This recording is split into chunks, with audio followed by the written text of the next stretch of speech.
Let's take a live look over the Soo Locks this morning up in Sault Ste. Marie. It's estimated more than 7,000 ships pass through the locks every year, generating billions of dollars to the economy.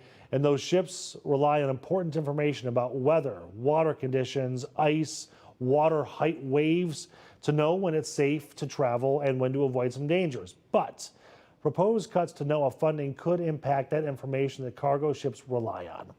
Joining me this morning to talk about these proposed cuts is Eric Peace with the Lake Carriers Association. That's a group that helps cargo ships navigate the lake safely and overall helps the shipping industry. Eric, you're no stranger to the Great Lakes. You are a commander with the Coast Guard serving on 3 of the Great Lakes icebreakers, including the Mackinac. So I guess just kind of walk us through what losing this funding would mean and what information you're going to be losing.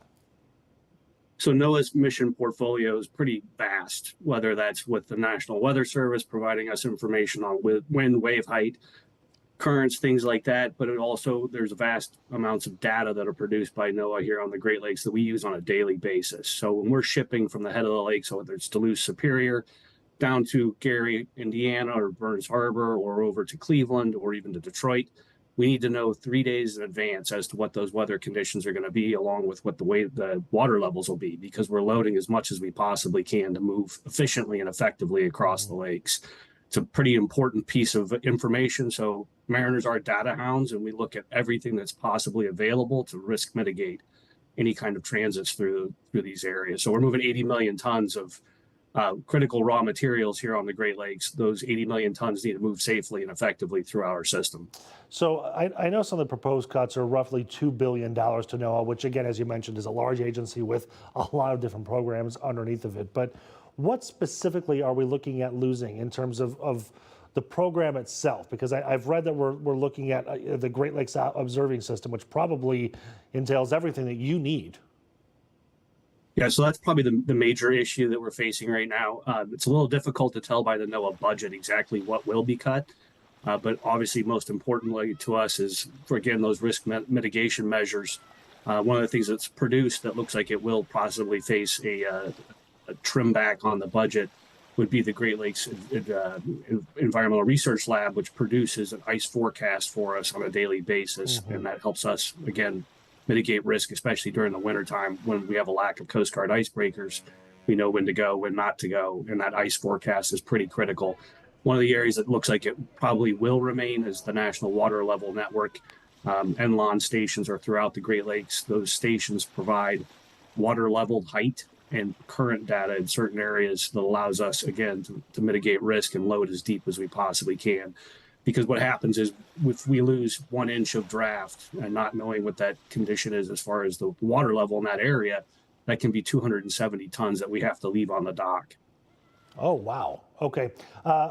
Producer Brecken, I'd like to pull up the map that we saw earlier today provided by Siegel, which kind of lays out some of the data that you've been talking about here, Eric. So when you look at this map, or we'll get it here in a moment, but when you look at this map, what is the data that you're relying most on? Is it everything, or are there specific subsets that you're really most concerned with? So we're relying on everything. Again, that loading in certain areas, and again, it takes 3 days to get down to the lower lakes from the upper lakes. We're relying on all of that data, whether it be the weather service, whether it be the water levels, whether it be the current meters. Out in the middle of the lake, there's several buoys in each lake. There's at least 2 big ones, which are provided by the National Data Buoy Center. The National Data Buoy Center is a critical function under NOAA. And those buoys, those large buoys out in the middle of the lake, provide us with real-time data on wave height. It also tells us what the winds are doing in those areas.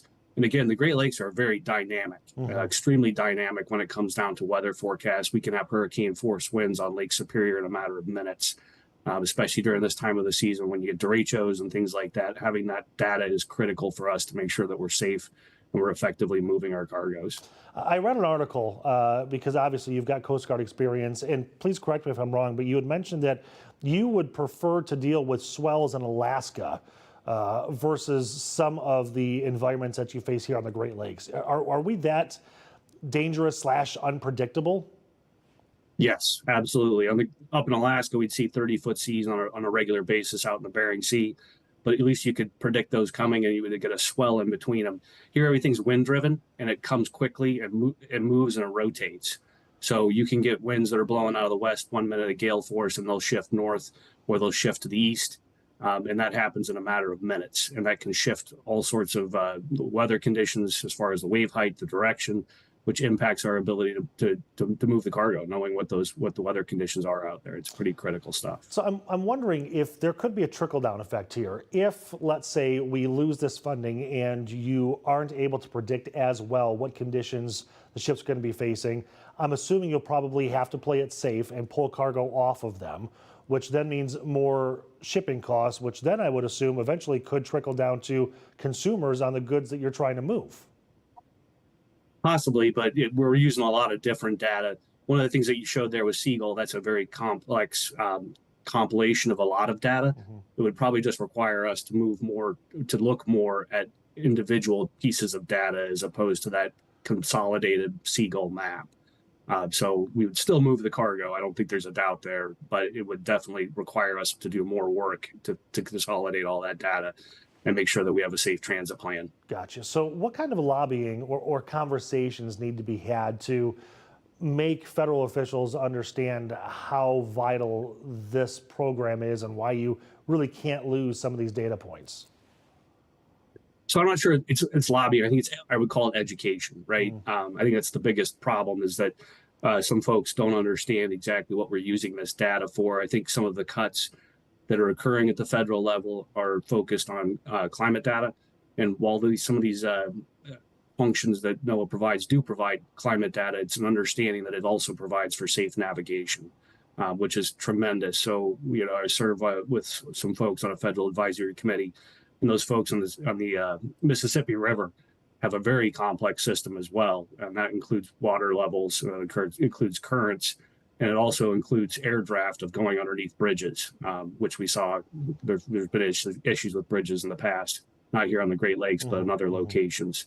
So those functions are very critical in educating folks in positions of the legislature as to how important those are. They may not just be one function that they're serving, whether that's climate data, but they're also serving other functions that we are using to move cargo safely. Yeah.